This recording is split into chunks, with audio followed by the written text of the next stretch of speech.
के सभी नागरिकों को मेरा प्रणाम। आप देखें गांव शहर की नई बातें।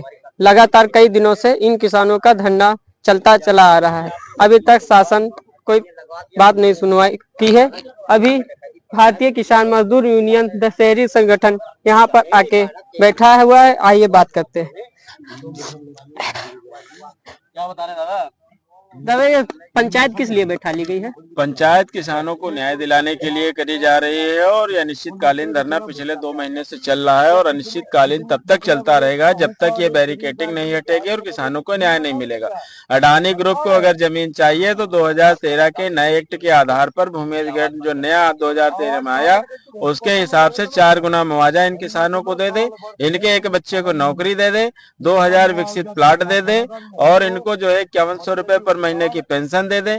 गांव का संपूर्ण विकास अडानी ग्रुप कराए। इन सब चीजों को लेकर अगर सहमति बनती है तो उनको जमीन दी जाएगी, अन्यथा की कीमत में जमीन नहीं दी जाएगी। सरकार मोदी जी कहते सबका साथ सबका विकास। नहीं, सिर्फ सबका साथ नहीं, उनका विकास, उनके दोस्तों का विकास सिर्फ मोदी जी चाह रहे हैं। अभी आप समझ लीजिए कि अभी 5 दिन पहले ही 64,000 करोड़ रुपए मोदी सरकार ने अडानी का माफ किया है। फिर इसकी कीमत कितनी होगी? ज्यादा से ज्यादा 100 करोड़ रुपए। 64,000 करोड़ उसका माफ कर सकते हैं, लेकिन किसानों को 100 करोड़ रुपए नहीं दे सकते। किसानों को बात नहीं सुन सकते? नहीं, बिल्कुल नहीं सुनते। किसानों की कोई बात नहीं। किसान जब लाठी डालता है उनके गर्दन में तभी किसानों की बात सुनी जाती है, अन्यथा किसानों की बात नहीं सुनी जाती। बाबा, क्या लगता है कब तक ये धरना निश्चित चलेगा या नहीं चलेगा? नहीं, ये चलेगा, अनिश्चितकालीन चलेगा जब तक कुछ न्याय नहीं हो जाता है। किस तरफ से न्याय नहीं होगा? एयरपोर्ट अडानी ग्रुप से।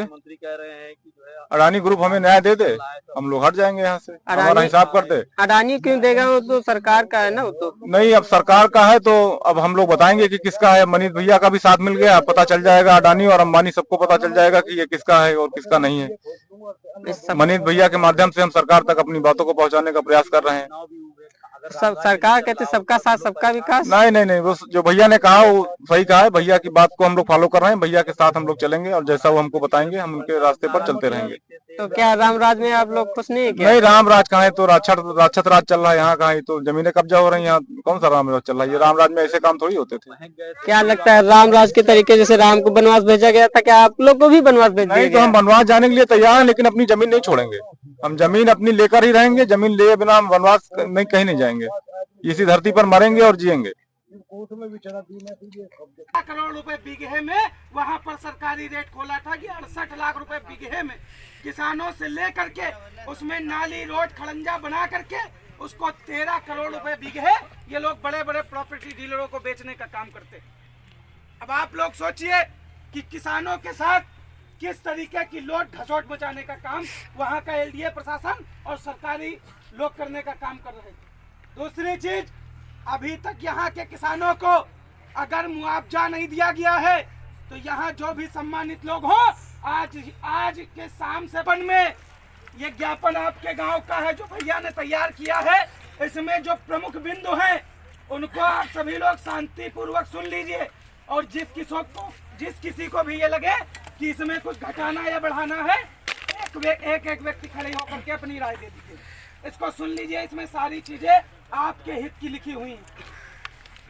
महोदय, सादर अवगत कराना है कि जनपद लखनऊ में चौधरी चरण सिंह एयरपोर्ट अथॉरिटी व जिला प्रशासन बिना मुआवजा दिए रहीमाबाद में भक्ति खेड़ा के किसानों की संपूर्ण जमीन पर कब्जा करने का कई बार प्रयत्न कर चुका है और लगातार प्रयास कर रहा है, जिससे कई बार प्रभावित ग्रामीण व किसान प्रशासन में टकराव हो चुका है। अतः जिला प्रशासन व एयरपोर्ट अथॉरिटी से निवेदन है कि उपरोक्त समस्या का समाधान करने तक किसी भी तरह से बलपूर्वक कब्जा करने का प्रयास न करें। किसानों के साथ बातचीत करके समस्या का समाधान करके उपरोक्त किसानों की जमीनों पर कब्जा किया जाए। किसानों की समस्याएं बिंदुवार साथ में संकलन की जा रही है। भाई साहब, पहले सुन लीजिए फिर बहस कर लीजिए। बात तो है, एयरपोर्ट अथॉरिटी से प्रभावित किसानों को वर्ष 2013 के नए भूमि अधिग्रहण कानून के हिसाब से मुआवजा दिया जाए। दूसरा, सभी प्रभावित किसानों को 2013 के भूमि अधिग्रहण के हिसाब से सारी योजनाएं व सुविधा मुहैया कराई जाए। तीसरा, प्रभावित किसानों की संपत्तियों पर भुगतान वर्ष 2019 के आधार पर किया जाए। चौथा है, प्रभावित किसानों को 10% पूर्ण विकसित प्लाट दिया जाए। ऐसी जमीन में 10% पूर्व विकसित प्लाट किसानों को दिया जाए।